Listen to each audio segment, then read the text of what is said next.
এবারে আরো কিছু খবর নিয়ে একটি ডেস্ক রিপোর্ট। জাতীয় ঐক্যে বিভাজন সৃষ্টি করে জনমনে হতাশা সৃষ্টি করা হচ্ছে বলে মন্তব্য করেছেন বিএনপির যুগ্ম মহাসচিব সৈয়দ ইমরান সালেহ প্রিন্স।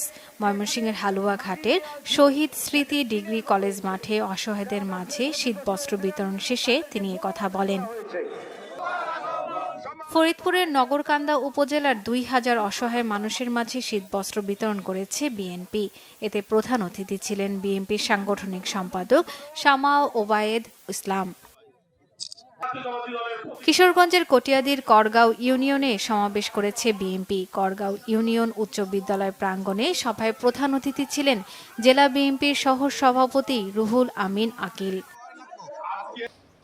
প্রান্তিক নৃগোষ্ঠীর মানুষের কণ্ঠস্বর গণমাধ্যমে গুরুত্বের সঙ্গে তুলে ধরার তাগিদ দিয়েছেন বিশিষ্টজনেরা। তারা বলেন, সমাজের বঞ্চিত মানুষের কথা অগ্রাধিকার ভিত্তিতে তুলে ধরা হলে নীতি নির্ধারণী পর্যায়ে তাদের অন্তর্ভুক্তি নিশ্চিত করা সম্ভব। গণমাধ্যম যোগাযোগ ও উন্নয়ন সংগঠনের উদ্যোগে রাজধানীতে প্রান্তিক নৃগোষ্ঠীর প্রতিনিধিদের আলোচনা সভায় তারা এসব কথা বলেন।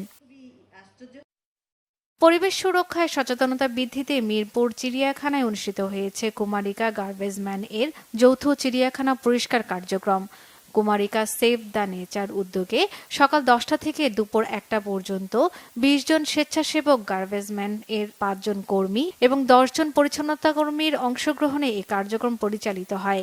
প্রাথমিকভাবে ঢাকায় শুরু হলেও ধীরে ধীরে এই কার্যক্রমটি দেশব্যাপী ছড়িয়ে দেওয়া হবে বলে জানিয়েছেন আয়োজকরা। Banglavision news desk.